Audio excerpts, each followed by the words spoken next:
mau sama-sama mau belajar?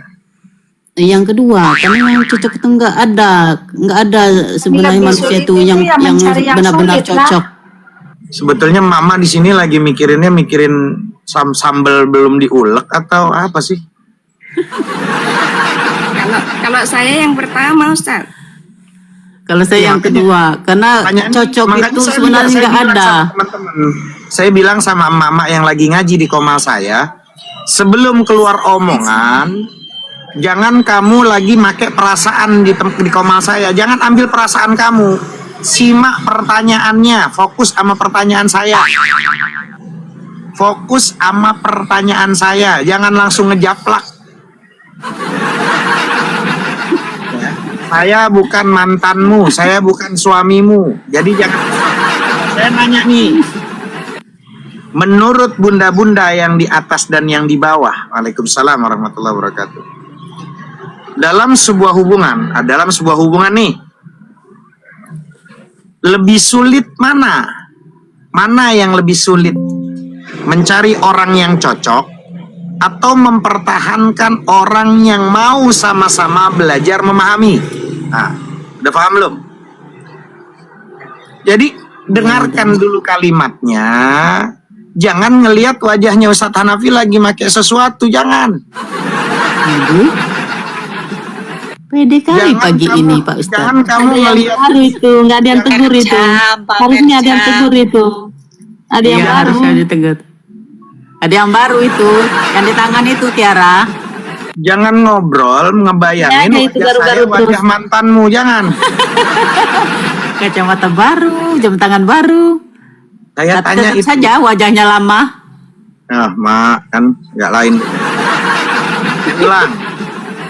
Saya ulang. Menurut teman-teman, kan berbeda-beda nih pandangannya. Keduanya sulit Pak Ustadz. Nah, lu. Di bawah Abi Zidan bilang menjaga dan mempertahankan hubungan paling sulit Ustadz. Nah, menurut teman-teman, dalam sebuah hubungan, pertemanan, persahabatan, rumah tangga, apapun itu, hubungan ya, berarti menyeluruh ya. Mana yang lebih sulit nih? Mencari orang yang cocok. Yang sulit mana nih? Kamu jangan mindsetnya lagi mikirin mantan, jangan. Biarin mantan, biarin. Saya lagi nanya sama diri kamu hari ini, yang detik ini nih, diri kamu nih. Diri kamu detik ini. Mana menurut teman-teman, dalam sebuah hubungan tuh lebih sulit tuh mencari orang yang cocok kah? Yang lebih sulit itu mencari orang yang cocok kah? Atau mempertahankan orang yang mau sama-sama belajar memahami? Mana? Mempertahankan. Yang lebih sulit? Ya, betul. Mempertahankan orang yang mau sama-sama belajar memahami. Betul. Nah, karena ada lagi. Belum tentu orang tersebut bisa satu pemikiran dengan kita. Itu yang lebih sulit tuh. Itu yang lebih sulit tuh. Mencari, mempertahankan orang yang sama-sama belajar memahami gitu. Waalaikumsalam warahmatullahi wabarakatuh. Teman-teman yang sudah hadir. Itu lebih sulit ya. Lebih sulit, sebab kadang-kadang pandangan kita nggak sama, nggak sehati. Apakah orang tersebut sama-sama dengan sepemikiran kita? Itu pendapatnya Rahayu. Mawar, pendapatnya yang mana? Mana hubungan yang lebih sulit tuh? Mencari orang yang cocok atau mempertahankan orang yang mau sama-sama belajar memahami? Mawar. Yang ditanya di mute. Tadi belum kelar. Kayaknya yang paling sulit gitu. Yang paling sulit ya Pak Ustadz. Gini Bu Mali, dengerin lagi Bu Mali. Oh Bu Mali. Menurut Bunda Mawar, teman-teman, dalam sebuah hubungan, pertemanan, persahabatan, atau bahkan kita lagi nyari pasangan, atau kita sudah mendapatkan pasangan, mana yang lebih sulit? Mencari orang yang cocok atau mempertahankan orang yang mau sama-sama belajar memahami? Yang mana? Kalau sulit memang mencari yang cocok, tapi kalau saya lebih mempertahankan yang kedua karena sama-sama memahami. Yang kedua. Gitu loh. Berarti yang kedua, Mawar sama kayak Rahayu. Oke. Sama ya, saya kunci dua nih. Nurhana. Paham nggak? Paham. Ya. Menurut Nurhana, dalam sebuah hubungan itu lebih sulit mencari orang yang cocok atau mempertahankan orang yang mau sama-sama belajar memahami. Yang mana? Yang kedua Ustadz, yang mempertahankan itu. Yang kedua ya. Yang kedua. Saya kunci, berarti Mawar, Rahayu, Nurhana sama. Katrina. Menurut Katrina, ini dia lagi kerja atau apa nih? Itu di mute itu. Menurut Katrina, dalam sebuah hubungan lebih sulit mencari orang yang cocok atau mempertahankan orang yang mau sama-sama belajar memahami. Yang mana? Yang pertama sulit orang yang cocok, karena kalau yang kedua berani mempertahankan itu berarti bisa sejalan. Tapi kalau orang mencari orang yang cocok, Mali dengerin, saya nanya. Yang pertama. Saya nggak nanya alasannya, nggak nanya alasan. Tapi yang pertama, dalam sebuah hubungan tuh lebih sulit mencari orang yang cocok atau mempertahankan orang yang mau sama-sama belajar memahami. Berarti beda, Katrina, yaitu Yang pertama. cocok, yang sulit. Oke. Oh Ani sekarang Ani. Dalam sebuah hubungan Ani, lebih sulit mencari orang yang cocok kah atau mempertahankan orang yang mau sama-sama belajar memahami?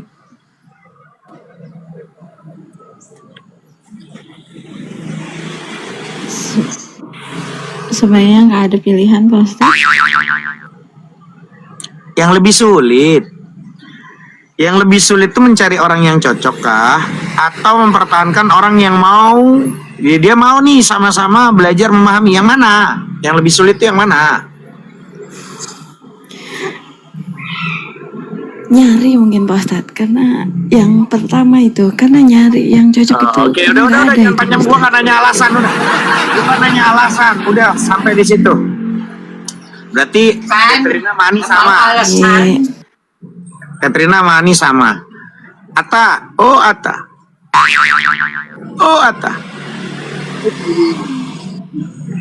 Sulit Dengar nggak? mempertahankan.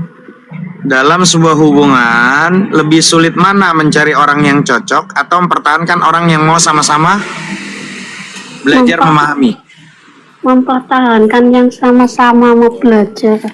Oh, itu yang lebih sulit. Berarti sama nih, Atta sama Nurhana, Mawar sama Rahayu. Cinta Mila. Oh Mil, menurut lu, salam warahmatullahi wabarakatuh. Menurut lu, Pakar cinta ini. jangan lu ngeliat muka gua udah pasti ngeselin. Menurut lu, dalam sebuah hubungan mana yang lebih sulit? Mencari orang yang cocok kah atau mempertahankan orang yang mau sama-sama belajar memahami? Yang mana? Nggak dua-duanya Ustadz. Gua suruh milih, gua kepret lu. Gua suruh milih yang mana yang lebih sulit? Yang kedua. Oh, yang kedua. Berarti di bawah rata nih, 1, 2, 3, 4 rata nih. Ya, rata ahli neraka semua udah. Di neraka hubungan maksudnya, bukan neraka ini jahanam, bukan. Jadi Nurhana, Mawar, Rahayu, Cinta Mila, sama Atta ya. Yang lebih sulit itu Ustaz, mempertahankan orang yang mau sama-sama belajar memahami, betul? Betul ya? Tanya Tiara. Oh Tiara. Dua. Hah? Dua. Iya. Berarti lebih sulit itu mempertahankan orang yang mau sama-sama belajar memahami itu. Iya betul. Yang kedua. Oke. Ini ada Dokter Rahman ini. Menurut Dokter Rahman pandangannya. Assalamualaikum abangku. Waalaikumsalam warahmatullahi wabarakatuh. Dalam sebuah hubungan abangku, Ya, mana yang lebih sulit, mencari orang yang cocok atau mempertahankan orang yang mau sama-sama belajar memahami abangku? sulit mempertahankan. Mempertahankan orang yang mau sama-sama belajar memahami. Kita sama dengan Dokter Rahman. Ya, oke. Ini psikolog nih, Dokter Rahman. Kita jadi bisa tahu orang nih, Dokter Rahman. Saya jebak nanya itu bukan bahasa jebak sih, artinya belajar nih. mengedukasi teman-teman yang hampir 5 juta orang nonton nih. Dokter Rahman percaya nggak Dokter Rahman? Orang yang ngomongnya di situ, Dokter Rahman, biasanya orang yang lagi sedang dalam berumah tangga. Betul nggak Dokter Rahman? Iya, iya. Masalahnya yang saya tanya itu dia belum punya laki, dia ngomong kayak gitu. Itu menurut Dokter Rahman kayak gimana tuh?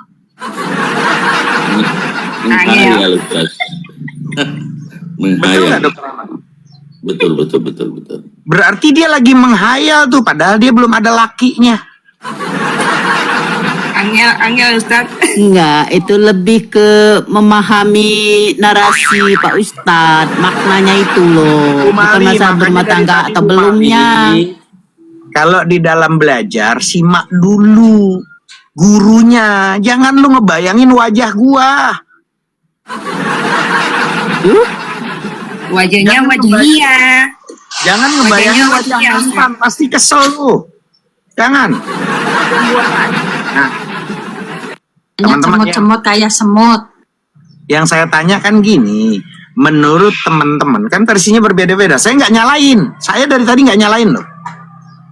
Inilah fungsinya belajar, orang bisa membaca empati. Empati itu kan harus dirasa kan. Orang bisa ngebaca seseorang tuh di sini. Ketika kita bertanya dalam sebuah hubungan, lebih sulit mana mencari orang yang cocok atau mempertahankan orang yang mau sama-sama belajar memahami? Kalau jawaban yang kedua, biasanya karena dia dalam berumah tangga, betul? Betul nggak? Iya dong. Tuh. Iya dong. Nah, cuman masalahnya ketika jawabannya seperti itu, yang saya permasalahkan kan begini. Ketika ada orang yang bilang, saya belum punya pasangan nih, dia belum punya suami, dia belum punya nih, tiba-tiba jawaban dia apa? Yang lebih sulit tetap mempertahankan orang yang mau sama-sama belajar memahami. Lalu belum ada, Tuyul.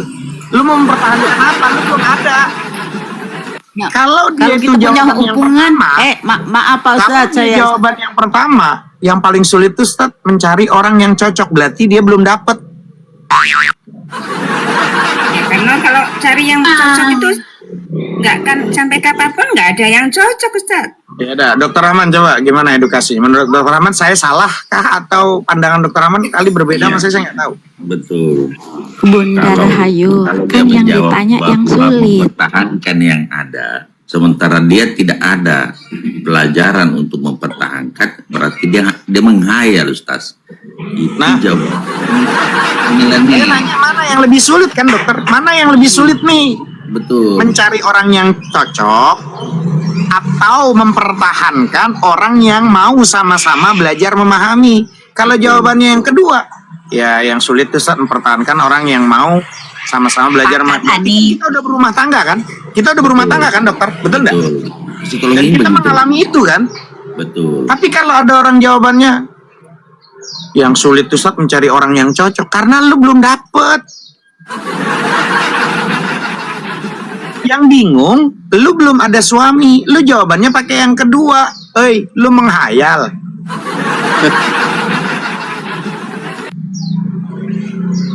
Sampai sini paham teman-teman?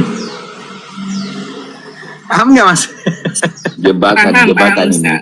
Jebakan. Kalau saya bisa kita bisa itu jawab pertanyaan Pak Ustadz loh. Kita kayak punya penilaian tersendiri narasi Pak Ustadz loh. Iya, nggak Dalam apa. artian gini loh. Bisa jadi hubungan bukan hubungan berumah tangga, berhubungan pertemanan, persaudaraan itu dulu. Bukan berarti merujuk ke rumah tangga dulu. Misal merujuk ke rumah tangga ya Pak Ustadz. Bisa jadi istilahnya dalam gambaran kita tuh harus mempertahankan ini loh hubungan kita nanti misalnya seperti itu. Bisa jadi bukan menghayal loh seperti itu. Saya bertanya, mana yang lebih sulit? Saya bukan Ya, nyuruh kalau- teman-teman lagi mengalami. Saya kan mintanya teman-teman nih perhatikan kalimat saya. Kan saya bilang gitu. Mana nih yang lebih sulit? Ketika dia menjawabnya mempertahankan hubungan dengan orang yang sama-sama belajar, berarti dia sedang melakukan itu dan dia masih sulit Iya. tuh, masih belum menemukan. Mana yang lebih sulit? Nah, Ya, tiba-tiba saya jawab ada tadi orang gini yang ya, belum Pak punya Ustadz. pasangan. Ada orang Pak belum punya Ustadz. pasangan, jawabannya pakai kedua. Lu lagi menghayal. Pak Ustadz, nanti dulu. Saya tadi jawab gini ya. Kalau yang lebih sulit, saya bilang yang pertama. Tadi mulai. kan saya bilang kan, boleh di videonya di rekamannya diputar kalau Iya. ada rekamannya begitu. Nah, Nah, makanya tapi saya tegaskan. kalau misalnya udah berumah tangga, itu lebih bagus mempertahankan orang yang bisa saling memahami sama satu sama lain gitu loh. Kan benar semua sebenarnya kalau versi pertama itu belum, masih tahap pencarian. Tapi kalau yang kedua itu sudah Bunda, mengalami. kalau pertanyaan itu didengarkan sampai selesai supaya nggak gagal Enggak, jawaban paham. saya itu sebenarnya benar, Orang Ani. Bunda ngomong Benar. mana Saya nggak nyalain, Iya. Bunda. Benar, semuanya juga nggak ada Jawabannya disalahin. benar. Saya nggak nyalain, cuman kita yang mendengarkan tuh akan membaca. Tahu nggak pertanyaan tadinya? Kan saya bilang nih, Ya. pertanyaannya simpel kan. Menurut teman-teman, nah pertanyaannya nih, menurut teman-teman, ya, dalam sebuah hubungan ini lebih sulit mana? Mana yang lebih sulit? Mencari orang yang cocok atau mempertahankan orang yang mau sama-sama belajar memahami? Kan itu yang saya bilang. Tiba-tiba dua-duanya sulit, kan gitu? Iya dong. Kita nggak bisa nih kalau dia ngomongnya dua-dua sulit, kita nggak bisa tuh. Kita nggak bisa tahu dia itu punya pasangan atau belum. Tapi ketika dia jawab yang paling sulit tuh Ustadz, yang mencari orang yang cocok karena dia belum dapat. Karena di situ diksinya berarti oh dia belum dapat, makanya dia sulit tuh karena sampai sekarang masih jomblo forever. Tapi ketika dia jawabnya adalah Pak Ustadz. iya, ketika dia jawabnya adalah mempertahankan orang yang mau sama-sama belajar untuk memahami. Kita nggak perlu tanya dia udah berumah tangga atau belum. Maka kita berprasangkanya, oh dia lagi rumah tangga. Dokter bilang jawabnya kan gini, ya yang lebih sulit saat mempertahankan orang yang mau sama-sama belajar untuk memahami. Iya dokter lagi berumah tangga.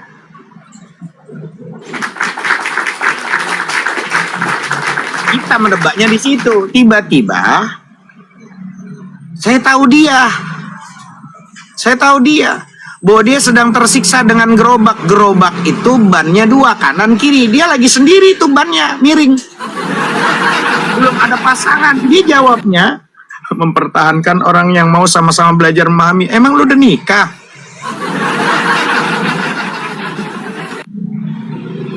Masih nggak masuk kah pertanyaanku?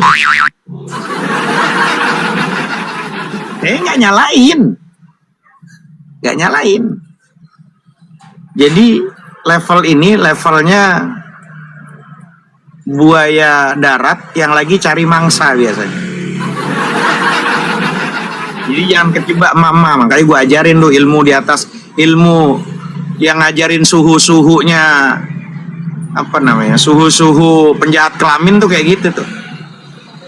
Masuk Komal, buka edukasi tuh, ustadz-ustadz, kiai-kiai. Karena dengan diksi kalimat itu dia bisa tahu, oh ini dia belum dapat pasangan. Jangan malah lu udah punya laki, oh yang lebih sulit cari orang yang cocok. Padahal dia udah punya pasangan. Akhirnya sang laki-laki ini, sang pengedukasi ini, taruh anggap dia ngaku ustadz kayak kiai, nggak peduli gua. Ternyata dia emang penjahat kelamin yang udah punya suami aja dibabat sama dia. Ini bahaya. Paham ya? Nah ini jangan kejebak di situ. Kita bisa ngelihat, oh dia belum punya pasangan. Yang sulit tuh mencari orang yang cocok karena belum dapet. Tapi ketika dia jawabnya adalah mempertahankan orang yang mau sama-sama belajar memahami. Oh dia kayaknya lagi ada masalah nih. Dan dia lagi mempertahankan itu semua dengan kemampuan yang dia miliki, pengetahuan yang dia miliki. Dia ada pasangan.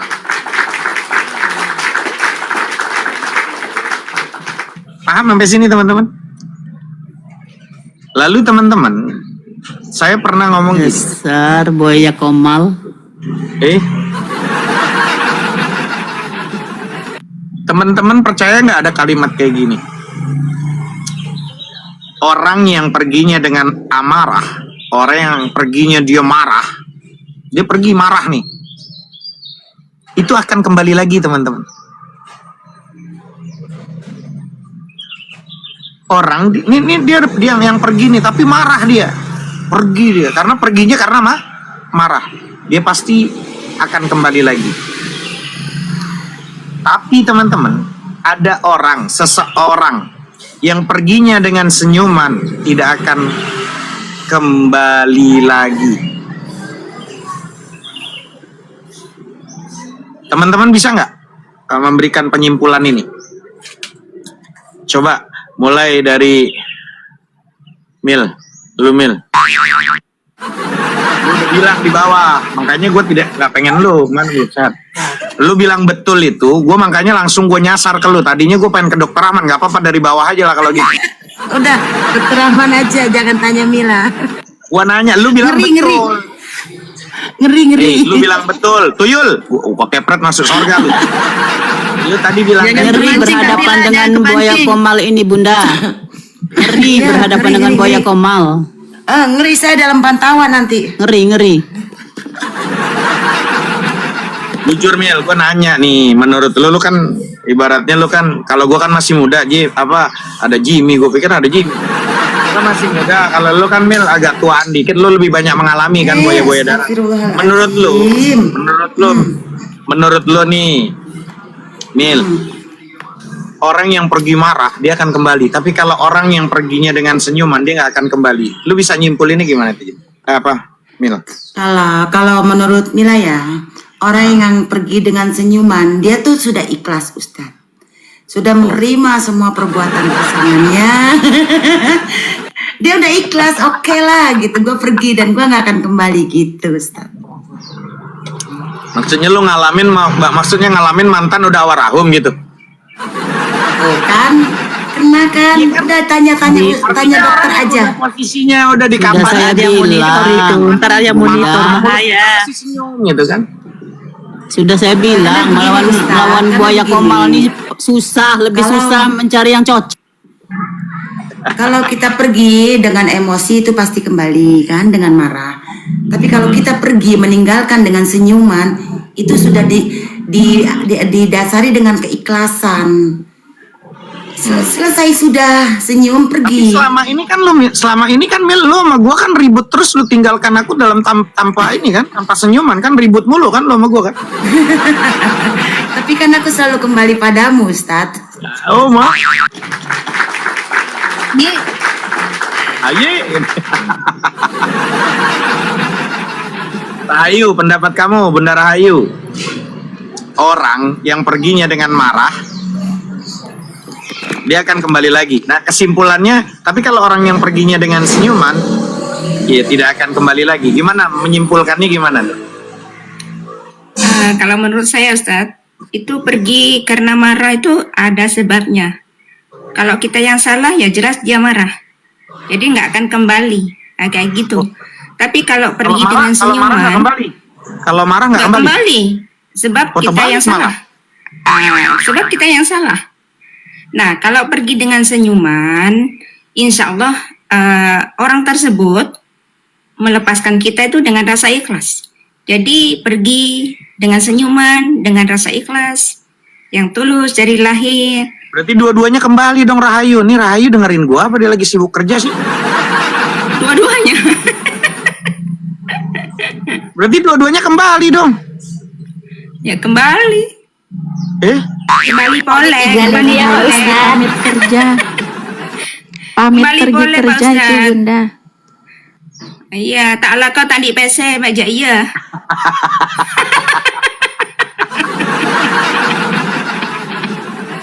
Edi Ngakin, Ya kan juga Edi bujang. Ngakin, kalimatnya Edi Ngakin. Saya dapat dari Ibu. Pi, orang yang perginya dengan marah, dia akan kembali lagi. Tapi, seseorang yang perginya dengan senyuman, tidak akan kembali lagi. Nah, kalimat yang saya sampaikan ini menurut Rahayu menyimpulkan apa? Bukan Rahayu menyimpulkan kalimat yang berbeda, kalimat saya tolong disimpulkan. Jangan bikin simpulan kalimat ini. Nah iya Ustadz, itu dari segi apa dulu gitu. Kan ada maknanya pergi dengan marah, rasa marah, dengan rasa Saya kasih senyum. paham lagi. Maksud saya kalau orang itu marah, dia akan kembali. Tapi kalau dia, oh ya sudah, dia senyum nih dan dia nggak akan kembali. Menurut Rahayu tuh kalimat yang saya sampaikan itu bagaimana penjelasannya? Senyumnya Bukan bikin kalimat baru, bukan. senyumnya itu membawa arti Ustadz. Ya kan kalau tadi kata Mila kan senyumnya karena dia sudah pasrah, udah nggak bisa lagi nih, udah rela, ya udahlah pergi nggak kembali lagi. Tapi kalau marah-marah dia akan kembali, kan gitu. Ya kan, karena marahnya tuh karena sayang. Karena bukti rasa sayang, jadi kembali lagi. Ya. Gitu. Kalau marah berarti kembali. Maka Kalau dia kembali dengan karena sayang. perginya dengan senyuman, dengan ketenangan, bahagia, dia tidak akan kembali. Tidak akan kembali karena sudah Begitu. melepaskan. Ya, jangan bikin kalimat baru, gue yang pusing. Kan dibumbuin Ustaz. Lanjut. Mawar? Thank you Rayu. Mawar, gimana Mawar? Ya sama-sama. Mawar, oi. Ya. Buaya komal Nah, dasar gimana ini. menurut lu gimana kalimat itu tuh? Orang yang perginya dengan marah tuh akan kembali lagi. Tapi seseorang yang perginya dengan senyuman tidak akan kembali lagi. Gimana tuh? Diksi kalimat itu. Ya, karena kalau marah itu dia belum menyadari bahwa pasangannya itu sangat berharga bagi dia. Dia akan kembali lagi setelah dia sadar. Tapi kalau pergi dengan senyuman, dia sudah juga punya kesadaran bahwa kamu itu bukan Takut terbaik gua lupa. untuk Lu saya. tadi bilang karena dia itu marah karena dia belum sadar bahwa pasangannya berharga. Lu bilang gitu? Waalaikumsalam warahmatullahi Ya, wabarakatuh. karena Jadi dia ada marah tuh karena dia nggak sadar keemosian. bahwa pasangannya itu berharga gitu. Emosi, karena dia kan emosi kan, dalam arti emosi itu kan nggak bisa berpikir secara jernih loh, jadi nggak Bukannya orang sadar yang bahwa lagi marah-marah, orang yang lagi nasehatin itu artinya dia sadar, dia sayang sama pasangannya, makanya dia marah-marah. Kok malah dibilang nggak sadar? beda kalau marah-marah kita salah ya iyalah, mana ini Ya, artinya konsepnya kan dia marah itu dia apa, nasehatin, buaya dia komal? nasehatin, dia nasehatin. Konsepnya dia marah itu apa? Ya karena berarti dia sadar dong. Dia marah-marah sama pasangannya karena dia sayang sama pasangannya. Dia sadar, gue sayang sama lu, makanya gue omelin lu, jangan begini. Dia akan kembali. Berarti dia sadar dong. Kok nggak sadar marah-marah? Mabok. Enggak, maksudnya mungkin pertanyaan yang tangkap tadi, pertanyaan Pak Ustadz itu, dia pergi Bukan pertanyaan. sambil marah-marah gitu loh. Ini bukan pertanyaan. Ini bukan pertanyaan. Ini diksi kalimat. Ada diksi kalimat orang tua nih nasehatin orang yang perginya dengan marah tuh akan kembali lagi. Tapi seseorang yang pergi dengan senyuman tidak akan kembali lagi. Tiba-tiba Mawar jelasin ke kita semua nih, orang yang marah-marah itu kembali lagi karena dia nggak sadar. Kok nggak sadar balik lagi gitu. Mana sih jelasinnya? Oh gitu. Iya, paham saya. Coba gimana? Jelasin lagi, ulang. Iya, memang kalau dia marah-marah itu tandanya sayang berarti gitu loh. Iya jelas dia kembali lagi. Tapi kalau dia sudah pergi dengan senyuman itu, ya itu berarti dia sudah mengikhlaskan apapun itu pasangannya, ya sudah ikhlas loh. Pergi dengan senyuman gitu. Dan pada Ya akhirnya udah tuh deh. dimainkan tuh vokal pertama Mila, vokal keduanya ada Nurhana. Apa katanya vokal pertama?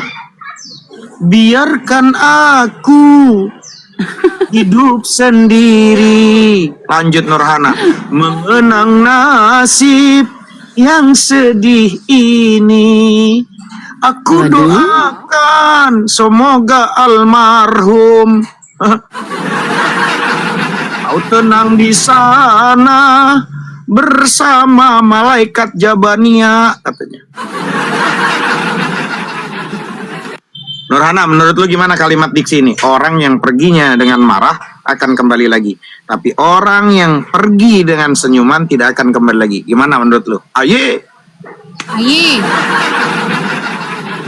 Orang yang marah sama kita itu Ustaz berarti sayang ke kitanya itu Ustaz. Kalau orang yang diam itu udah nggak ada cinta lagi, masa bodoh gitu kan.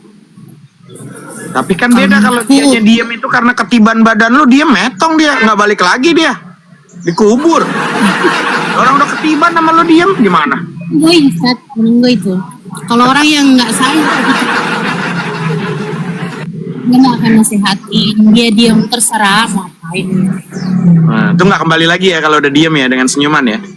Nggak ada cinta lagi tuh Ustaz. Oh gitu. Palsu. Oh, cinta palsu. Mainkan lagunya Cinta Palsu. Oh iya. Oh, Katrina sibuk nggak? Gimana menurut Katrina tuh? Diksi kalimat orang yang pergi dengan marah akan kembali lagi, sedangkan tapi orang yang mungkin pergi dengan senyuman dia tidak akan kembali lagi. Gimana menurut Katrina diksi kalimat itu? Kalau yang apa namanya, itu berarti masih ada ikatan emosional dan penyesalan. Emisi, Dan merujuk- bensin, emosional, yalah itulah pokoknya Pak Ustadz kayak gitulah. Terus dan merujuknya kan menyesal berarti bisa kembali lagi memaafkan dia dan menyelesaikan masalah.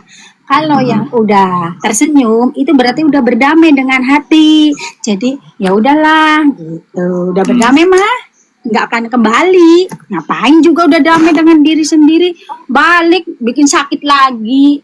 Nah, gitu Pak Ustadz. Oke. Tumben dia kalau ngomong sepatah dua patah kata gue bingung, nggak jelas. Giliran ngomong panjang walaupun memang bletot emisi, gue paham itu. Coba Ani, menurut lu gimana nih? Udahlah, yang penting paham lah. Ya udah.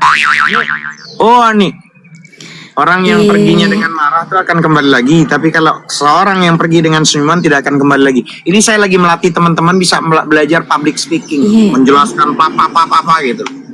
Coba.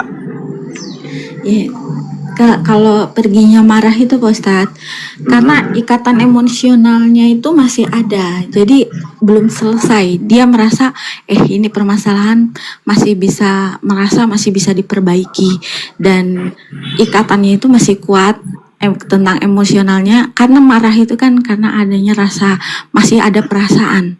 Tapi kalau udah dia pergi dengan senyuman berarti udah merasa aku udah berusaha sudah, ngapa-ngapain sudah. Jadi melepaskan dan ikatan emosionalnya itu sudah nggak ada lagi. Jadi dia nggak bakalan balik lagi karena emang udah mengikhlaskan semuanya. Gitu. Ikhlaskan Jadi kalau ngomong sepatah dua kata gue nggak ngerti. Tapi kalau ngomong panjang dia ngerti, Katrina. Udah diam dulu Katrina, gue nggak ngerti nanti buyar yang tadi lu udah jelasinnya bagus, buyar. Ya. Ada Mila ngomong di bawah nih, bukan tidak ada cinta lagi, tapi memberikan kesempatan dia bahagia dengan yang dia inginkan. Ikhlaskan, kuburkan katanya. Sri, gimana Sri? Menurut lu Sri? Saya dikasih tahu ibu di Madura tuh orang yang perginya dengan marah akan kembali lagi. Tapi seseorang yang pergi dengan senyuman dia tidak akan kembali lagi. Gimana Sri? Iya Pak Ustadz. Jadi kalau menurut aku, kalau misalnya seseorang pergi dengan kemarahan itu dia hanya bersifat sementara. Jadi dia masih mempunyai ikatan emosi yang bakal meredah gitu. Dan dia akan merenung apakah ini benar-benar kesalahan yang masih bisa dimaafkan atau segala macamnya gitu. Jadi dengan emosi yang sifat sementara ini bahwa menunjukkan dia itu masih peduli dengan pasangannya. Begitu Pak Ustadz. Dan juga bukan keputusan yang final buat dia. Jadi dia dengan marah itu mengekspresikan rasa kecewa yang mendalam tuh cuma sesaat gitu. Dan dia pasti akan kembali untuk ketika sudah reda dia akan kembali gitu Pak Ustadz, dan juga akan memperbaikinya. Tapi kalau dia pergi dengan senyuman kayak aku dulu ya Pak Ustadz, Yuk. Ada Jadi dia tuh udah mencapai titik penerimaan ya ikhlas, sudah berdamai dengan batinnya. Karena sebelum dia senyum, sebelum dia bisa senyum itu, dia sudah melatih dirinya untuk berdamai dengan diri sendiri itu. Kenapa dia udah sampai di titik itu gitu. Jadi tingkat keikhlasannya Pak Ustadz menunjukkan bahwa telah maksudnya tuh tanpa dendam, tanpa tuntutan. Dia sudah berdamai dengan kenyataan gitu, bahwa aku udah menerima dengan keadaan ini gitu Pak Ustadz. Dan juga tidak ada harapan lagi, ngapain juga gitu. Udahlah, yang udah gitu. Nggak usah berharap lagi. Jadi sudah bisa tersenyum dengan lepas gitu kayak gitu. Menurutku. Berarti boleh dikasih contoh kayak umpama lu atau Mila bikinin gua kopi pahit. Gue pergi, apaan lu kopi pahit lu? Pergi keluar. Ikhlas Tapi gua, masih ada rasa, gue balik lagi ya. Lu masa bikin kopi pahit mau ngeludahin Mila. Pahit kopi yang dibikin. Balik lagi gitu. Tapi kalau umpama dikasih kopi pakai sianida, senyum-senyum, mudah-mudahan diminum. Ah, pada saat diminum dia senyum. Ah, uga ikhlas. Gitu kali ya, Sri. Model gitu, Sri. Oh, Sri. Ya intinya sudah ikhlas. Mau diambil siapapun, bahkan diambil Tuhan udah ikhlas. Assalamualaikum warahmatullahi wabarakatuh. Bang Sarif Salim. Tiara, gimana Tiara? Orang yang perginya dengan marah akan kembali lagi, diksinya bagaimana neranginnya, tapi kalau seorang yang dengan senyuman dia tidak akan kembali lagi. Gimana? Belajar public speaking nih, belajar ngomong. Silakan. Iya, sama dengan teman-teman yang lain. Yang pergi dengan marah itu, setelah amarahnya hilang, dia akan kembali lagi. Karena emang perginya bukan karena tidak sayang, cuma karena marah, tuh kan? Nah, yang pergi dengan senyuman itu udah selesai semua, pergi dengan ikhlas, nggak ada lagi rasa, ya udah, selamat tinggal. Yo. Gimana dokter jelasinnya dokter? Gue juga lapar dokter nanti edukasi lah. Gimana dokter? Orang yang perginya dengan marah itu kata orang tua saya di kampung Madura itu bilang dia akan kembali lagi Pi. Tapi kalau orang yang perginya dengan senyuman, hampir rata-rata dia tidak akan kembali lagi. Gimana dokter? Ya. Nanti edukasi saya sambil sarapan mau cari warteg dokter. Lanjut. Makasih Ustaz. Jadi orang yang pergi dengan kemarahan, artinya dia dalam keadaan emosional, metafora, artinya emosional dalam sebuah perpisahan. Ketika orang itu pergi dengan kemarahan, seringkali masih ada harapan, seringkali masih ada tuntutan atau kekecewaan yang belum tersampaikan. Jadi ada kekecewaan, tuntutan, harapan yang belum tersampaikan. Jadi dia pergi tanpa melakukan pertimbangan dan segala aspek. Belum ada satu dia timbang dan sebagainya. Sehingga dalam kondisi seperti itu bukan suatu keputusan yang bijak. Sehingga pada kondisi dia emosi, pada saat dia sadar, dia akan kembali. Dia akan kembali bahwa masih ada harapan, masih ada tuntutan, masih ada kecewaan yang harus saya jelaskan. Nah, seperti itu. Jadi, emosi itu kan lebih mengedepankan nafsu ketimbang rasio. Sehingga pada kondisi seperti itu, pada kondisi rasionya berfungsi kembali, maka dia akan minta maaf, maka dia akan kembali minta maaf, kembali. Doubling nih, Pak Ustadz Rahman. Mana ini? MS Ustadz yang dulu. tadi sudah cukup. Sementara Aman, oke. kalau pergi dengan senyuman, berarti dia sudah ikhlas, dia sudah menerima, dia sudah tenang karena dia sudah pelajari segala aspek. Jadi pada saat dia tenang, dia sudah ikhlas itu. Dia tahu semuanya, dia sudah terima dengan segala konsekuensinya, dan dia dengan tenang, dia sudah pertimbangkan dengan segala aspek bahwa mempertahankan itu tidak lebih baik daripada berpisah. Makanya memang sangat berbahaya kalau orang pergi dengan tenang ketimbang orang yang pergi dengan marah. Kalau orang pergi dengan tenang berarti dia sudah ikhlas menerima semua aspek dalam psikologi perpisahan itu. Kemudian dia sudah terima dengan segala konsekuensi yang ada dan menghadapinya dengan ketenangan bahwa hari esok akan saya sudah kalau orang saya sudah capek dengan segala yang ada, dan dia sadari itu, sehingga ketenangan justru muncul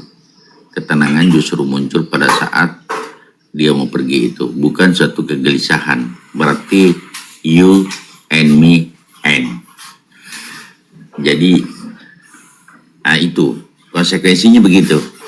Jadi kalau kita mau lihat bahwa kalau kita ada pilihan, ya lebih baik memang pergi dengan marah. Kalau pergi dengan tenang berbahaya. Berarti sudah membaca semua lini kehidupan. Apalagi yang harus saya pertahankan? Apalagi yang saya pertahankan dengan situasi seperti itu. Jadi kalau sudah ikhlas, sudah menerima, sudah tenang dengan kepergiannya, maka tidak akan pernah kembali. Nah, seperti itu, hakikatnya seperti itu, maknanya seperti itu. Jadi, sedangkan sementara pada saat emosi, ya masih ada hal-hal yang perlu dibicarakan, karena dia lebih mengedepankan nafsu ketimbang rasio. Nah, seperti itu hakikatnya. Silakan kalau ada yang mau bertanya.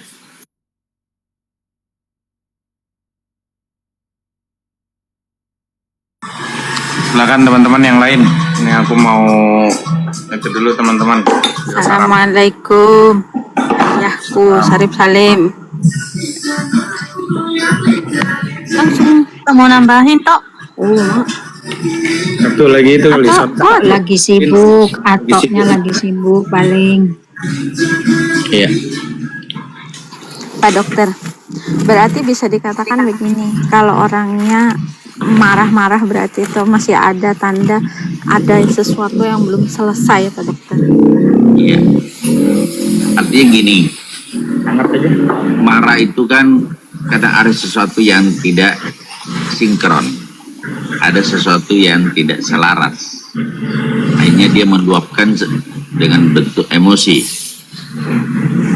Nah, berarti di situ masih ada harapan untuk perbaikan. Orang yang emosi memarahi kita, berarti masih ada harapan untuk memperbaiki kita. Itu lebih berbahaya pada saat orang mendiamkan kita. Kalau sudah mendiamkan, artinya lu mau nyemplung ke laut, mau apa terserah lu lah. Aku enggak peduli. Jadi marah itu sebenarnya bentuk suatu wujud adanya kasih sayang untuk memperbaiki. Tapi pada saat tidak lagi diperhatikan, ada atau tidak sama saja, itu sebenarnya tidak ada perhatian. Makanya jangan selalu melihat marah itu dari sisi negatif. Kita kadang memandang marah itu dari sisi positifnya, sehingga ada peluang untuk memperbaiki diri. Berarti masih ada perhatian, masih ada memperhatikan kita untuk menjadikan kita orang yang lebih baik. Tapi pada kondisi di mana kita tidak pernah lagi diperhatikan, mau salah, pulang jam berapa, tidak lagi dihiraukan, itu petanda bahaya. Itu petanda bahaya dalam satu hubungan keluarga. Untuk itu ya masing-masing introspeksi dan evaluasi diri sehingga kita mampu memahami dan sehingga pada saat kita mampu memahami maka juga kita bisa dipahami. Nah, itu kuncinya. Jangan hanya selalu dipahami tetapi tidak mampu memahami. Nah, harus terjadi suatu timbal balik dalam kehidupan. Orang-orang yang pandai memahami maka pantas untuk dipahami. Nah, seperti itu dalam kehidupan. Dan kita egoisme hanya mau dipahami tapi tidak mampu memahami. Nah, seperti itu, saudaraku.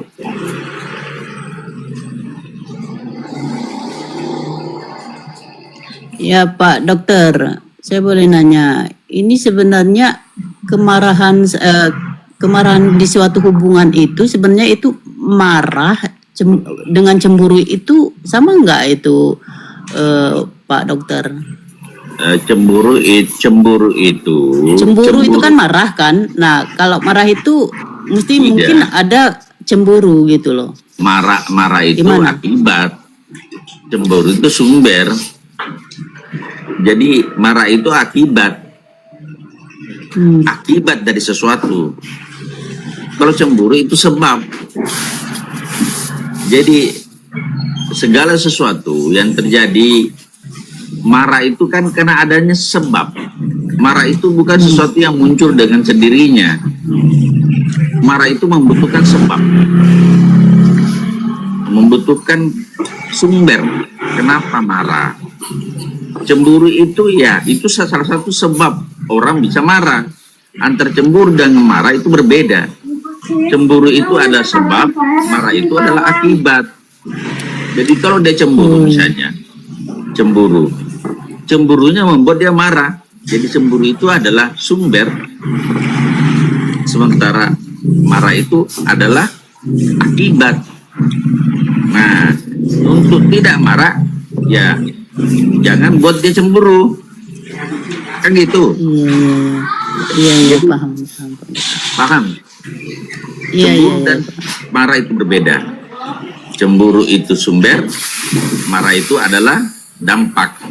Cemburu itu penyakit, panas itu adalah akibat. Nah, jadi satu penyakit menyebabkan panas itu bukan penyakit tapi gejala dari satu penyakit, gitu. Berarti cemburu itu akan menyebabkan kemarahan ya, Pak Dokter ya? Benar. Iya. Jadi lebih baik jangan cemburu biar nggak marah gitu. Nah, seperti itu kah? Menghindari, jangan langsung cemburu tetapi minta dulu kenapa bisa begitu. Cemburu sih boleh, tapi jangan cemburu buta. Betul.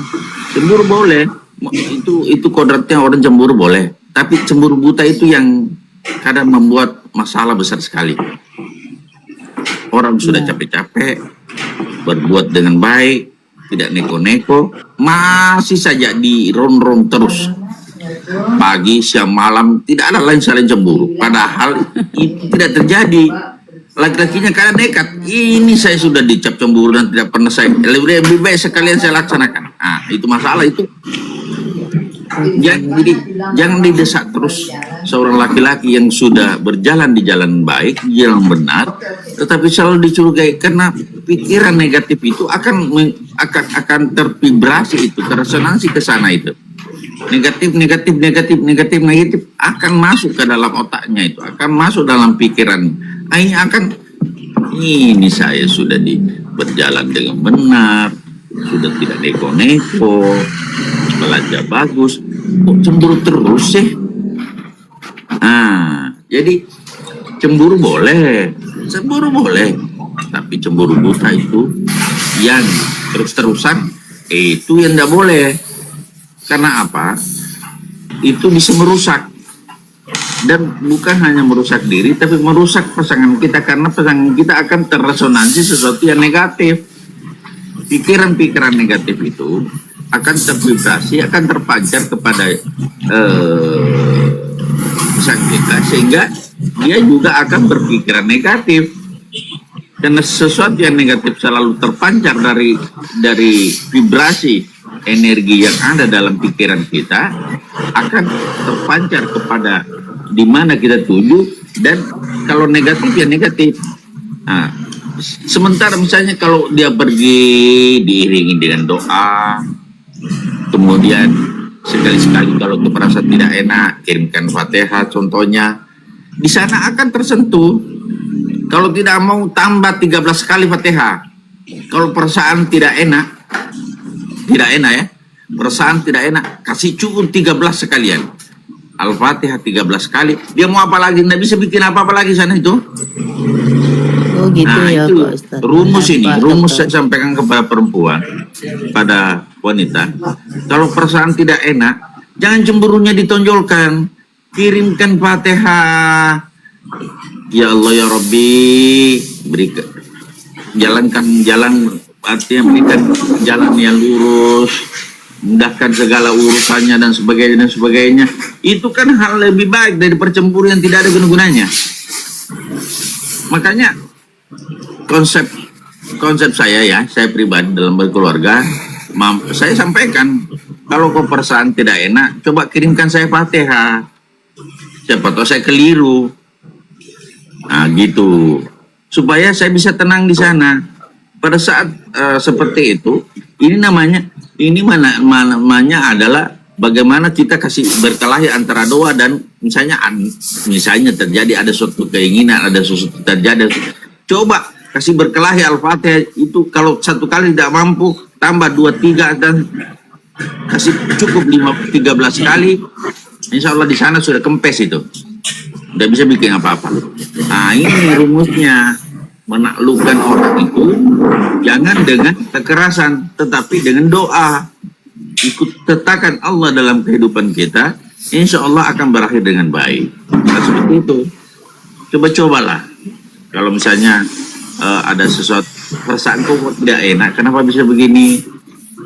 Nah, saya selalu pikirkan, coba doakan dia supaya bisa selamat dalam karir, selamat dalam pekerjaan, dan insya Allah pulang dengan baik. Nah, seperti itu.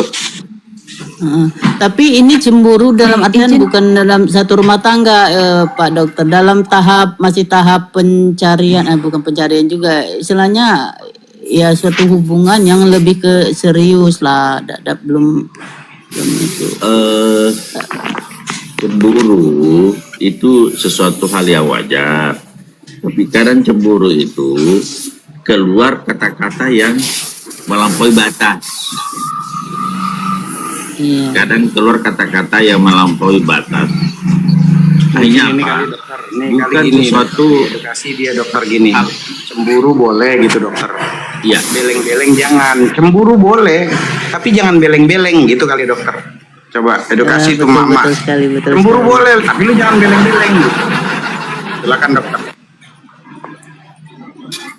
Itu jangan melampaui batas, jangan beleng-beleng melampaui batas sampai itu kan saya tahu perempuan itu ahli sejarah. Persoalan cemburu faktor X, A, B, C, D, F, G ikut semua diungkap. Ini kan sifatnya perempuan, memang ahli sejarah kan, ahli sejarah dan tukang hafal, penghafal ulung itu. Tapi penghafal yang tidak baik. Kalau ada kebaikan Ustaz, itu jarang diingat. Tapi keburukan, diingat semua. Mulai dari A sampai Z. Kau dulu pernah begini tahun 80 begini, tahun 90 begini, tahun 2000 begini. Episode bersambung.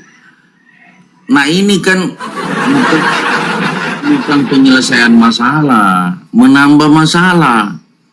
Coba, bisa enggak cemburunya pada porsi apa yang dibicarakan? Kenapa harus ditambah masalah menjadi berlipat-lipat? Akhirnya menjadi sesuatu yang semakin ruwet.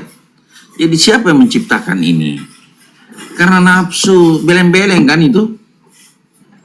Jadi memang dalam konteks ini saya pahami bahwa dalam konteks kehidupan perempuan itu memang secara hormonal lebih mengedepankan rasa ketimbang rasio. Itu karena faktor hormonal. Tapi hormonal ini jangan diperturutkan Karena kalau ini dipikirkan terus akan menjadi bencana, akan menjadi masalah yang berkepanjangan. Bukankah seseorang membangun rumah tangga itu juga bukan hanya pertengkaran, tetapi kan ada waktu juga kita harus bahagia, kan begitu. Kalau misalnya menjalin hubungan rumah tangga hanya untuk bertengkar, untuk apa? Iya kan?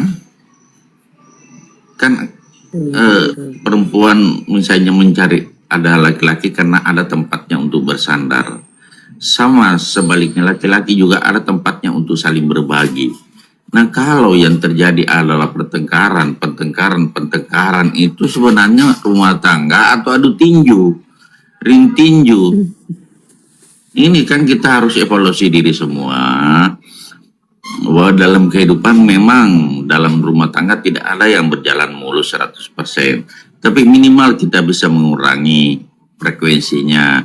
Kemudian bukan hanya frekuensinya, tapi mengurangi porsinya, intensitasnya yang dulunya selalu naik ke volume 10, turunkan ke 8, turunkan ke 6, turunkan ke 5 dengan cara-cara. Kemudian yang barangkali cemburunya itu juga coba pilih-pilih waktu yang tepat untuk menyampaikan. Kadang kita menyampaikan sesuatu yang benar, tetapi tempatnya yang keliru, itu salah juga. Di depan orang banyak, mempermalukan, dan sebagainya. Dan artinya kita kadang tidak memikirkan dampak daripada apa, kadang tidak memikirkan dampak apa yang diperbuatnya. Hanya apa yang terjadi. Walaupun mungkin belum terjadi perpisahan, tetapi masalah akan menelan energi, memakan energi yang cukup banyak untuk penyelesaian masalah yang ada. Makanya masalah yang sudah ada itu jangan tambah, cukup proporsional, proporsi, sesuai dengan porsi masalah itu. Itulah yang dibahas supaya mencari titik terang, mencari satu solusi yang terbaik sehingga kedua belah pihak bisa menerima. Seperti itu saya kira. Ya, tapi begini Pak Dokter. Izin Pak Dokter. Oh silakan Ani, silakan Ani. Silakan. Izin Pak Dokter, saya pernah melihat seseorang yang koma Pak Dokter, kemudian keluarganya itu marah-marah di sekeliling, terus itu bisa mengeluarkan air mata Pak Dokter. Bagaimana itu penjelasannya Pak Dokter? Iya. Apakah gelombang marah itu ada kaitannya sama keluarnya air mata si pasien Betul. koma? Orang koma kan belum mati, masih ada roh, masih ada nyawa, masih ada hati, masih ada ini, masih bisa tahu itu, tahu, cuma belum tidak bisa lagi dia ekspresikan dalam bentuk kata. Tetapi gelombang yang nyambung ke dia itu, gelombang telinganya, otaknya kan masih berfungsi sebenarnya orang koma itu. Otaknya masih berfungsi, tapi kecil voltasenya. Jadi voltase otak kecil, sehingga tidak mampu untuk menggerakkan segala anggota badan, termasuk tidak mampu bicara, tidak mampu, tetapi otak kan masih berfungsi. Pada saat otak berfungsi, pendengaran itu masuk ke sana. Cuman tidak ada motoriknya, tidak bisa lagi merespon ulang apa yang didengarnya, apa yang dirasakannya, tidak bisa lagi diekspresikan secara nyata dan berucap karena ketidakmampuan voltase otak itu kecil. Tidak mampu lagi mengangkat untuk bagaimana dia bisa bicara. Orang koma seperti itu, dia memahami itu. Makanya saya juga setuju sedikit. Orang-orang sering kan berpandangan, kalau misalnya kita orang-orang ini kita perdengarkan kalimat la ilaha illallah Muhammad Rasulullah, kita harap walaupun dia tidak ucapkan, tapi di hatinya dia ucapkan. Seperti itu. Saya sih setuju kalau orang-orang itu dituntun dengan kalimat-kalimat begitu, karena dia masih mendengar itu. Dia masih mendengar. cuman tidak Ya, mampu. soalnya saya pernah Ya, lihat itu Pak Dokter, keluarganya tuh marah-marah, terus apa gimana, seperti keras-kerasan suara. Kalau di ruangan PIV kan mungkin pintu ditutup, rada kedap suara juga kan, nggak terdengar keluar. Waktu itu saya ada jaga satu pasien itu seperti itu. Terus kemudian si pasiennya itu yang terbaring, yang koma itu, air matanya mengalir gitu. Jadi aku ngerasa, apakah ini gelombang yang ada ininya. Terus satu lagi Pak Dokter, aku mau minta Iya. edukasi biar nanti ku rekam. Soalnya kayaknya bapakku kena demensia ya Pak Dokter. Sekarang perlakuannya udah kayak anak-anak gitu. umur berapa? Minta pulang, minta itu 70 berapa? 70 lebih. Tapi kan 70 lebih. sakit udah lama itu. Ya, sakit udah lama. Mungkin Demensia. tanda-tandanya Pak Dokter. Demensia itu sebenarnya adalah suatu gejala pengecilan daripada otak. Ya, otak itu mengecil. Jadi setiap orang tua itu kenapa bervariasi seiring berjalannya tambahnya umur, otak ini akan mengecil. Nah, mengecilnya otak, maka memori-memori yang ada itu bisa hilang. Ada orang yang cepat, ada orang yang lambat, tergantung daripada genetikanya dari masing-masing orang. Ada orang yang sudah 100 tahun tidak demensia kok, ada juga cepat. Nah, tergantung dari genetika. Nah, orang-orang yang demensia itu kita harus pahami karena bikin berkelahi anak-anaknya. Contoh kasus banyak, sering saya tidak pernah dikasih makan. Saya selama ini tidak pernah dikasih makan di sini. Jangan langsung marah. Belum tentu. Padahal sudah makan 3 kali atau 5 kali sudah makan, merasa tidak pernah makan karena dia lupa. Nah, ini persoalan orang-orang yang demensia ini kalau anak-anaknya tidak saling memahami. Harus semua memahami karakter itu. Jadi kalau 5 atau 3 anak, biasanya kan digilir, saya bermalam seminggu di sini nanti pindah-pindah. Nah, saling melapor itu, dia lapor itu, saya tidak pernah dikasih makan, saya tidak diperlakukan tidak baik, saya tatak, memorinya sudah hilang, sehingga melapornya itu kadang salah, kadang keliru orang-orang demensia itu. Ya kita yang bisa memahami, jangan selalu apa yang dikatakan itu benar. Mau pulang kemana?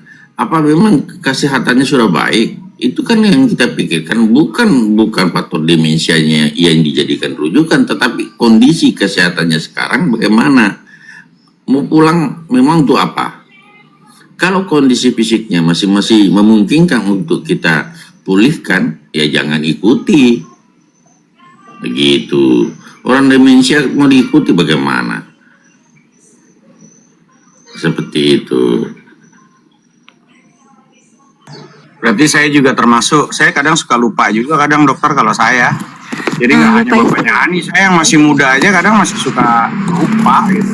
Lupa istri.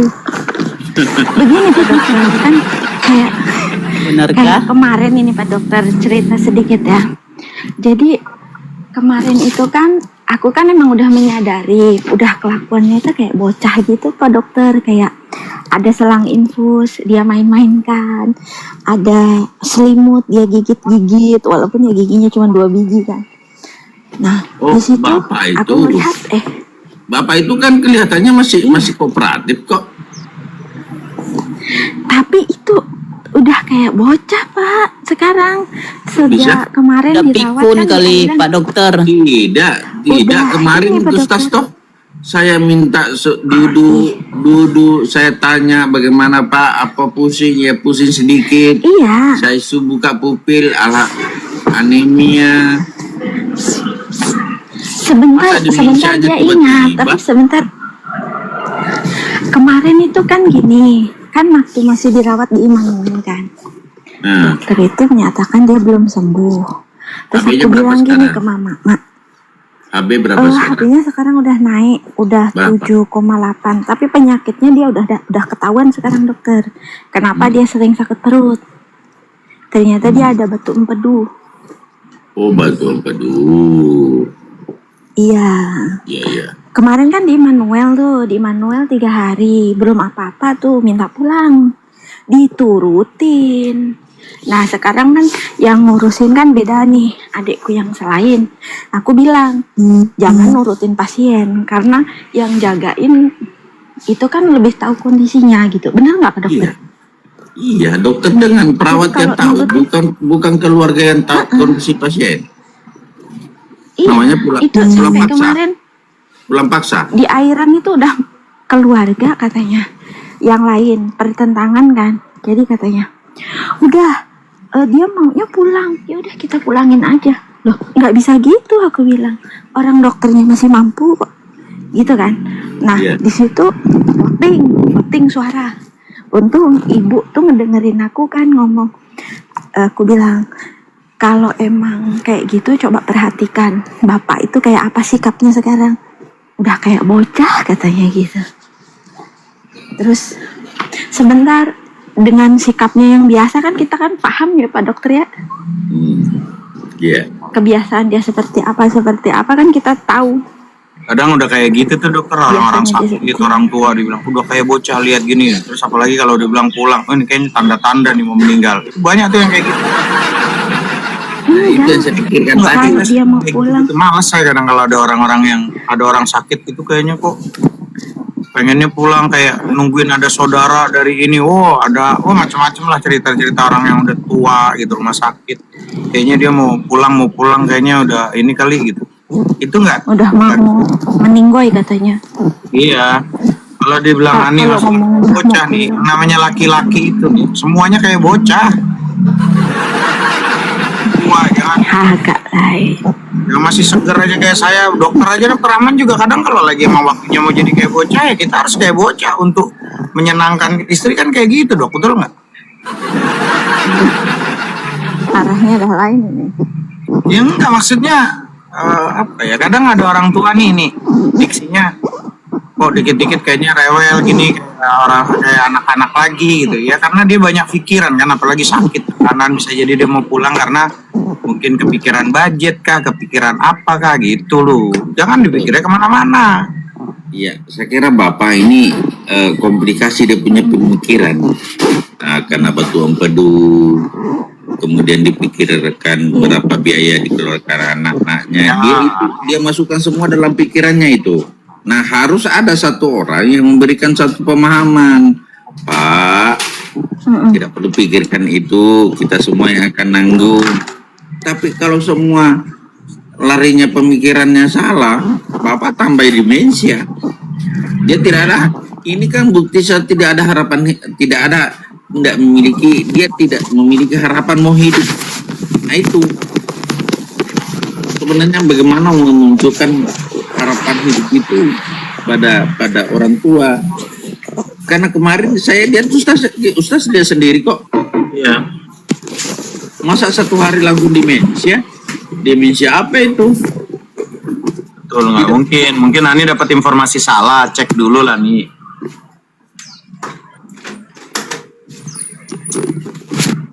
Cek dulu. Itu dokternya Pak Ustadz yang ngomong. Sebabnya dari sikap-sikapnya dia tuh Pak dokternya yang menangani, yang ngomong. Sepertinya ini harus ada perhatian khusus untuk Bapak katanya gitu. Sepertinya udah ada gejala-gejala demensia seperti itu. Dia kalau untuk masalah kayak finansial gitu, ya sebenarnya kan kalau makan yang nungguin itu kan kita tanggung sendiri ya Pak dokter. Kalau rumah sakit Demensia kita ngomongnya ke dia, enggak kita nggak ngeluarin uang. Demensia itu terjadi tidak simsalabim. Demensia itu adalah proses yang sudah berjalan. Nah kemarin saja baru masih bisa kooperatif bisa kok. Jawab kok, masih kooperatif kok sama dokter ditanya. Iya. Dan di situ ditanya dok, di bawah nih ada Atta bilang penyebab orang tua pikun itu apa? Ya kalau nanyanya orang tua pikun, mungkin bisa juga penurunan fungsi biologis, mungkin nanti kalau dari dokter bisa ditambahkan, bisa juga organ tubuh seperti ya pengerasan pembuluh darah ke otak bisa jadi kan gitu. Iya. Dan juga penyusutnya memori kan gitu. Lama sekali, Ustaz. Lama sekali dengan HB 6,2 itu. Ya. Sehingga suplai oksigen otak berkurang. Sehingga memori-memori bisa terjadi kacau balau. Sebenarnya ini adalah sumber masalah. Saya bilang kemarin, kalau naik menjadi 7, berarti satu kantong, berapa satu kantong aja. Sebenarnya saya kan bilang usahakan sampai 10 ke atas. Jadi saya target kemarin 3 kantong. Dengan demikian oksigenasi otak bisa kembali normal. Nah kalau dipertahankan oksigenasi otak tidak berjalan bagus, iya, bukan hanya orang muda pun bisa linglung begitu. Betul. Iya, orang muda saja bisa linglung, bukan faktor usia, tetapi faktor oksigenasi otak yang berkurang gitu. Yang berarti ada hubungannya sama HB yang kemarin kita bahas itu Pak Dokter. Kalau dulu dibilang kurang stimulus apa namanya Dok? Stimulus apa sih? Stimulasi otak lah. Otak, betul. Otak itu sangat peka, makanya saya bilang ganjal kaki. Kenapa ganjal kaki? Supaya aliran darah ke otak lebih banyak. Otak itu kan yang membutuhkan aliran darah banyak. Pada saat otak sedikit saja langsung pusing, pasti pusing. Ya. Stres dia berlebihan jatuhnya nanti. Iya. Jadi intinya adalah berlebihan tadi nih, kasih kata dokter tuh cari orang yang memang bisa mensupport dia untuk, bahkan bisa juga melatih otak tuh salah satu untuk supaya nggak pikun nih. Gitu loh, ajak ngobrol. Kan kemarin bertentangannya tuh gini Pak Ustadz. Kan ada adikku kalau kan udah datang emang dua nih. bapak lu tuh ajak main catur aja nih, insya Allah udah. Bapak ajak main catur. Itu sekarang dia lagi nanya sigit mana katanya gitu. Kalau main catur itu banyak mikir itu Ustaz. Nanti dia kena Bukan, itu terapi namanya Nurhani. Jadi kemarin itu kan udah dibilang gitu kan. Jadi aku bilang kan, ya udah biar tenang, nanti biar cepat dioperasi. Kalau udah ini kan dia udah nggak ngerasa. Kalau nggak salah lagi. Itu Dok ada laser. Saya waktu itu kakak saya itu udah lama sih, udah beberapa tahun yang lalu itu kayak itu Dok pakai laser Dok. betul. Ada sekarang sudah kalau operasi laser dia. Mengambil batu empedu itu lewat tenggorokan, Ustaz. Lebih keren lagi. Maksudnya dari tenggorokan gitu. Dari tenggorokan, kemudian kan begini, itu kan saluran saluran empedu itu ada ujungnya ke usus. Jadi empedu itu ke usus untuk memudahkan pencernaan. Sekarang lebih canggih. Diambil, jadi kemarin saya kebetulan ada teman, teknik operasinya bagaimana? Dia bilang dia masukkan selang dari mulut masuk ke usus, di pertigaan itu, di pertigaan pas masuk ke saluran empedu itu, dia masuk, kemudian dia semprotkan cairan air sehingga empedunya bergeser, baru dia klem, dia tarik naik. Jadi sekarang bukan lagi laser, dia ambil batu itu dengan lewat mulut. Lebih canggih lagi kayak gitu Dok. Dikontrol lewat. Kakak saya kencing sampai darah-darah Dok, karena kan dia itu kan di laser gitu kan, hancur, jadi nggak dioperasi memang. Iya. Tambah laser gitu. Ini diambil, ini batu empedu ini. Pak Dokter. Batu empedu. Iya, ini apa ada hubungannya ya Pak Dokter dengan penyakit batu empedu itu dengan kesulitan makan? Jadi kayak maunya keluar aja terus dari mulut.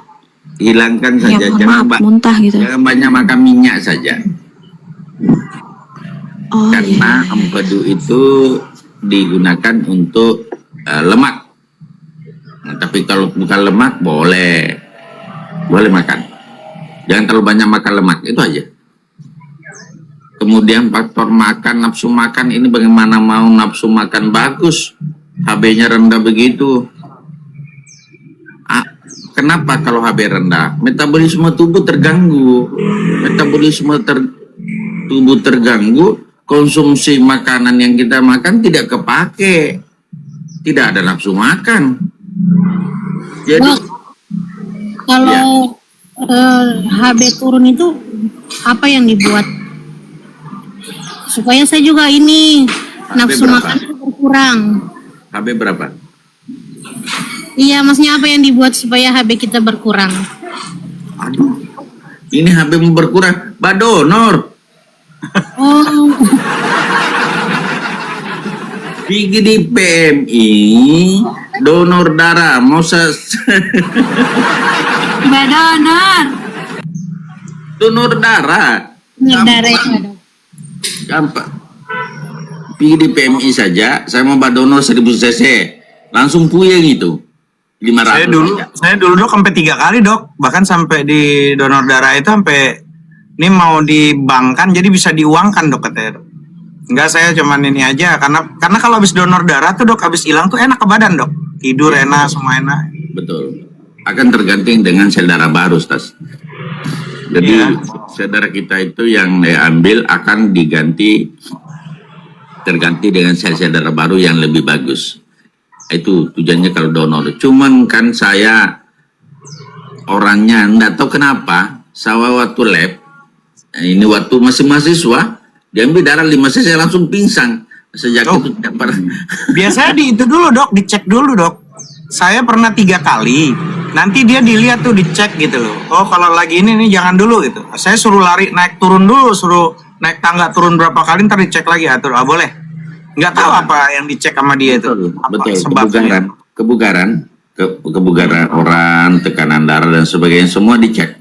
Karena tekanan darah juga faktornya itu. Jadi saya disuruh naik turun dulu gitu kan. Habis itu tunggu berapa menit, 30 menit baru dicek lagi. Ya udah boleh.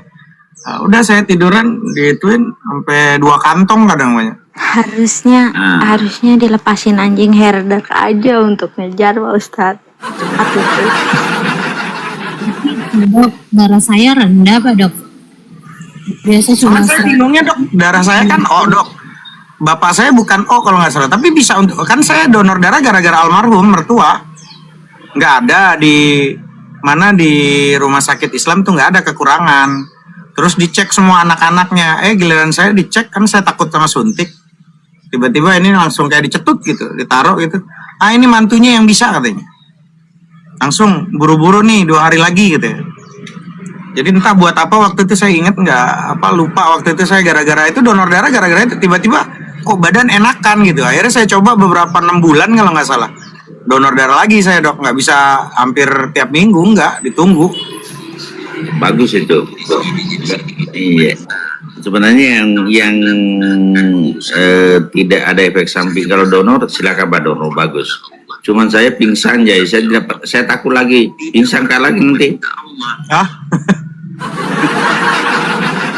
Kalau menurut saya dok daripada bekam menurut saya bukan kita menyalahi sunnah Rasul ya, mendingan donor karena donor tuh darah tuh kan bisa dimanfaatkan untuk orang lain.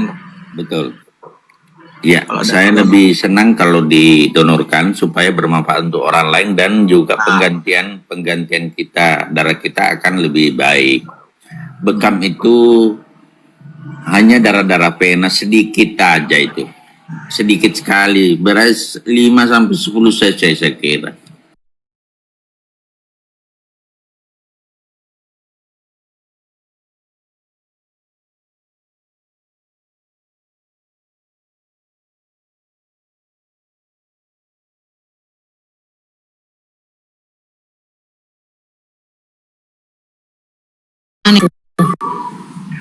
apa enggak pusing itu Pak Dok?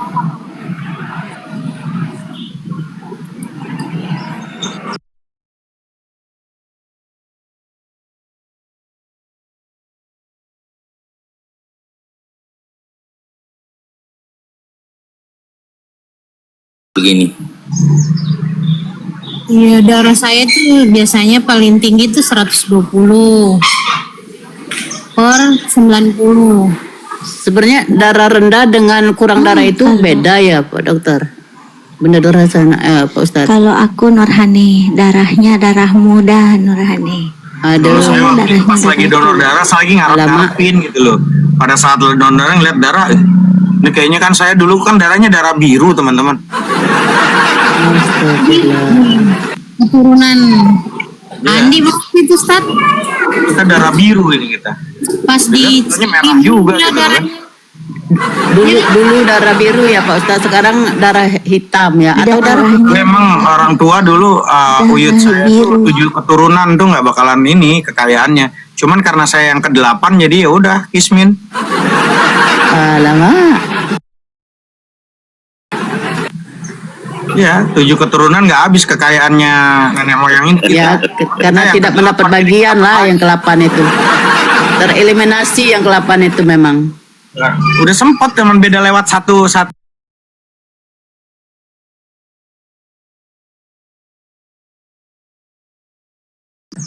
Agak lain ini Pak Ustadz Kalau saya pagi. ini